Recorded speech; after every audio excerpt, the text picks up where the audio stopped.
Well, obviously that just happened, but it's the top 5 brought to you by Champion Salon and Barber. Book your appointment at championsalonandbarber.com. I'm due for a bit of a trim and a cleanup. They do a great job.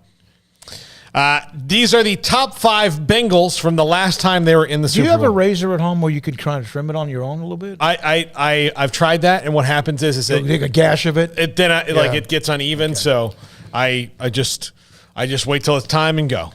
All right, number 5, Jim Scow. All-Pro, his only year. This is the only year he's a first-team All-Pro. This is the only defensive player on this list, which kind of shows you how good the offense was in Cincinnati, because their defense wasn't anything statistically to write home about. But this is their All-Pro on defense was Jim Scow. I couldn't tell you a thing about that. Exactly. I don't even know if I've ever even heard his name before. I swear to you. I really do not recall ever hearing his name. I'd made the first 4 on this list without even thinking about it. And then I said, I've got no defensive players, and I've got to look up who the best defensive player was. He had 9.5 sacks. He had, quarterback pressures weren't really a thing back then, but he was a first-team All-Pro that year. All right. Yeah, so, I don't. God almighty, he went to Nebraska. That's why the name's familiar. Yeah. Back in the day when they won. Yeah. God bless him. Yeah. You even forgot him. Number 4. No, it kept on. I thought it was Wisconsin. Yeah. Okay. Yeah. Number 4, Tim McGhee, their best wide receiver, had a fantastic year. Yeah. So I believe 1,600 yards tall, receiving. Lanky guy, right? Tall, yeah, really tall. It was a matchup problem for everybody but the 49ers. Because they got drilled by the 49ers that year. Well, was that 2016? No, that was a close one. The Bengals are the ones who got drilled by the 49ers. The Broncos Those Chargers. The Broncos, too, the year after. Yes. Yeah. But not the Bengals. That was a close game. The Bengals could easily have 2 Super Bowl titles. The Chargers one was like 15 years after 55 to 17 or something like late that. 90s. Yeah, that was Stanley Richard was a part of that Chargers team. Yeah. Number 3, and maybe the most memorable one from this, is Iky Woods and the Iky Shuffle. We had Iky Woods on at several Super Bowls. A great interview. He had a great year that year, but much like many running backs in the league, was kind of a bottle rocket and then just kind of flared out. Yeah, he was such a popular figure, and he was such a great personality. And yet we have interviewed him, and he was just the fact that he had the touchdown dance was pretty cool.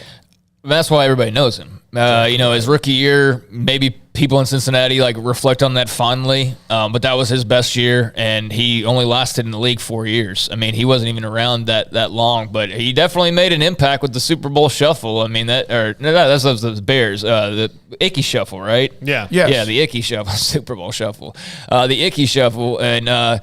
Yeah, I mean, that's his calling card. That's his trademark. That's why when he shows up on Radio Row, people aren't going, oh, there's the Bengals guy. No, it's like, hey, there's Iky Woods. Do the dance. He was doing the dance on Radio Row like the last time we saw him, I think, a couple years ago. But, yeah, definitely carved out a career for himself that really, I mean, it had to do with football, but not really with football in a roundabout way. Yeah.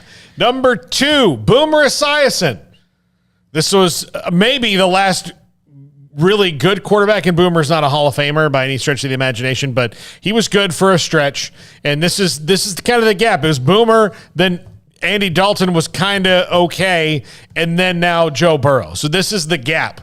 This is how long it's been since the Bengals have had a quarterback that other teams would want. Well, Carson Palmer, I just happened to look at the list. Pretty good player. Yeah. He was pretty good. Esiason, I sometimes still think of him with the Jets. But Esiason, you're right. Klingler, Jeff Blake, okay. They had Achilles Smith. That was not good. Kitna, that was not good. But then Carson Palmer, but he wasn't there 5 or 6 years. But, yeah, Dalton was there a long time. Mm-hmm. And they were okay, but they just couldn't get over the top. Yeah. Yeah, I forgot about Carson Palmer. He was Cardinal. He was pretty good, but I mean, Boomer's the guy that I think of if I think of the Bengals. Like the first name that comes to mind is he's right there. Maybe Ken Anderson and maybe Chad Johnson. Because Ocho Cinco was so popular. But yeah, Boomer's up there, and he's had a thriving radio career up in New York ever since his playing career wrapped up years and years ago. But yeah, Boomer, that's one of my childhood guys right there. Boomer Esiason. In the history of the Bengals in postseason, Ken Anderson was 2-2. Boomer Esiason was 3-2, and Joe Burrow is already 3-0. Yeah, nobody else won. Nobody else in the history of that franchise, nobody had ever won a postseason game. Okay, and number 1, This is the greatest player from that team. Yeah. Was Anthony Munoz, who, if you ever get to meet this guy, his fingers are gnarly. Big monstrous man. Big, huge Teddy bear guy. of a guy, too. Yeah, but his fingers are gnarly from just he tells me he played with, these 3 fingers in his hand were broken, didn't even tape them up. Yeah. You're like, golly, but he was a monster. And he's this is the greatest Bengal of all time.